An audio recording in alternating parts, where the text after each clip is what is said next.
Help me hit for 1,000 subscribers. Support the video with a like and share your thoughts in the comments. I read everyone. I've always believed the loudest betrayals don't scream, they unfold in quiet, calculated moments. My name's Daniel. I'm 36. I work in IT. I live a quiet, ordinary life. I thought that's what Emily loved about me. My calm, my steadiness. We used to laugh about how boring we were. Friday nights were usually just takeout and streaming some true crime show. We used to make fun of couples who dressed up for dinner reservations like they were going to prom. So when she suggested dinner downtown last Friday, I thought finally, something spontaneous.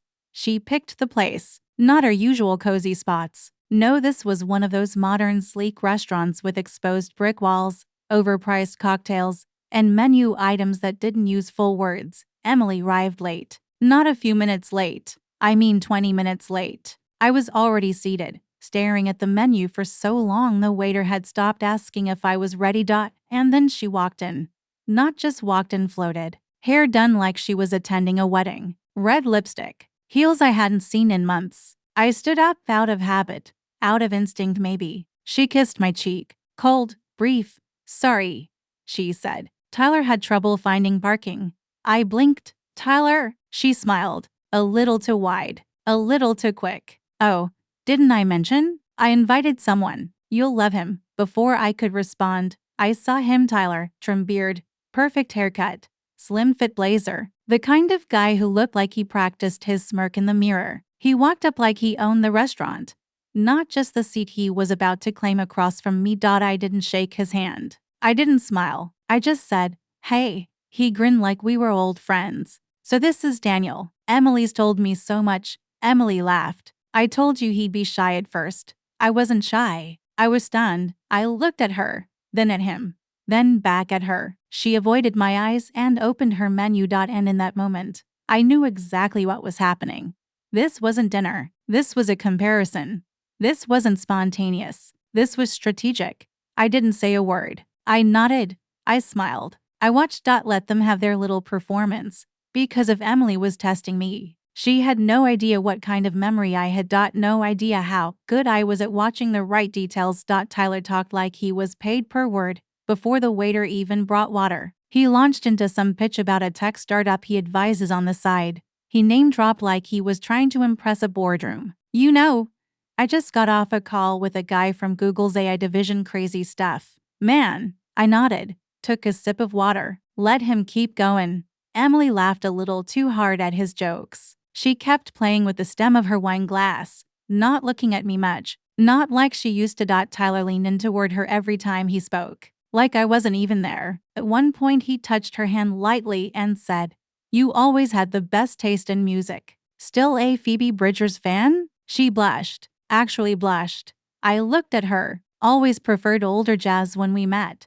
She shifted in her seat. Yeah, tastes change. Noted. I sat through the entire appetizer course like I was at a panel discussion on why Daniel isn't good enough. Tyler went on and on about his apps, his crypto investments, his cycling routine, his ex-wife who just didn't get his hustle.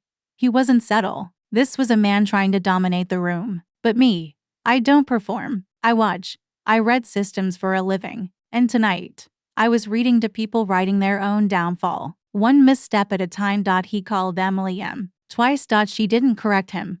He asked about our old college group and whether everyone's still married. She didn't flinch. I looked over at her plate. She hadn't touched the food. Neither had I. But Tyler devoured the moment, like a man eating free steak on borrowed time. So, he said finally, turning to me like I was just added to the scene, "What do you do again, Daniel?" "Something with computers." Emily tried to answer for me, but I cut her off. "Cybersecurity. I specialize in breach recovery and silent trace analysis." Tyler blinked. "Silent what now?" "Let's just say, I'm good at noticing when someone's hiding things." That hit. Emily's fork clinked against her plate.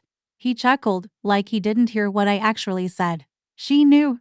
Her fingers trembled slightly as she reached for her wine. I sat back and let the silence work. I've learned something over the years. Loud men fall apart faster when they don't get the reactions they're fishing for. By the time dessert menus came around, Tyler was already squirming. He needed the spotlight. I gave him none.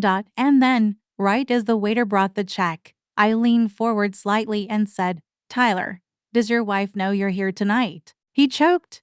Not metaphorically. He actually coughed. His hand went to his mouth like he needed time to think. Emily froze. Her head slowly turned toward him. What? She whispered. Tyler recovered. Or tried to. I'm separated. It's complicated. I nodded. So she doesn't know. His hand instinctively went to his left ring finger. That's when I saw it. The faint tan line. I didn't have to say a thing. Emily saw it. And for the first time all night, she looked at me. Not through me. Not around me. At me. And she knew. She'd invited a liar to the table to prove something to herself. But all she proved was that I was the only one who didn't fake anything tonight. Tyler scrambled. I mean, it's not what you think. We're on a break. She knows I go out sometimes.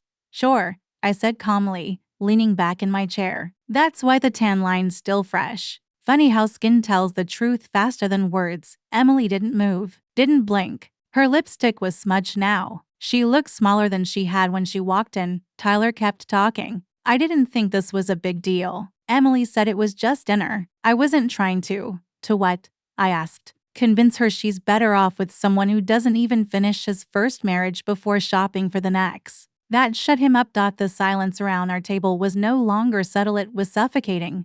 Emily turned to him, her voice soft but sharp. You told me you were divorced. Tyler's charm drained out of his face. It's in progress. I didn't think. No, she snapped. You didn't. That's when I knew she wasn't just embarrassed by him, she was embarrassed by herself. He stood up, clumsily tossing his napkin down like it owed him money. You two deserve each other. I smiled for the first time all night. Thanks for the dinner, Tyler. I'll Venmo you my share. He left without another word. And then it was just us. Me and the woman who used to be my best friend. Emily sat still for a long time. Then she looked at me like she didn't recognize the man in front of her. How did you see through it? She asked. I didn't hesitate, because I wasn't trying to impress anyone tonight. I was watching. I was listening. She blinked. Tears welled in her eyes, but didn't fall. I didn't mean for it to go like this. She whispered. Did you mean for it to go well? She didn't answer. She looked down at her hands. He made me feel seen. Lately, you felt distant. I've been quiet, I said. That's not the same as gone. She nodded, eyes glistening. I guess I was trying to feel something. I thought, if I brought him here, maybe I'd know what I wanted. I looked at her for a long time. You needed a stranger to measure me. The question landed like a stone. She crumpled a little. I'm sorry. I believe she meant it, but that wasn't enough. Not anymore. I placed a few bills on the table, enough to cover both our meals. She watched me stand up, the sound of the chair scraping louder than anything said that night. So, what now? She asked. I looked down at her. My voice was soft. Final.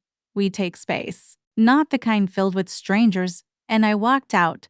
Not to punish her, not to win, but because sometimes the most powerful answer is distance.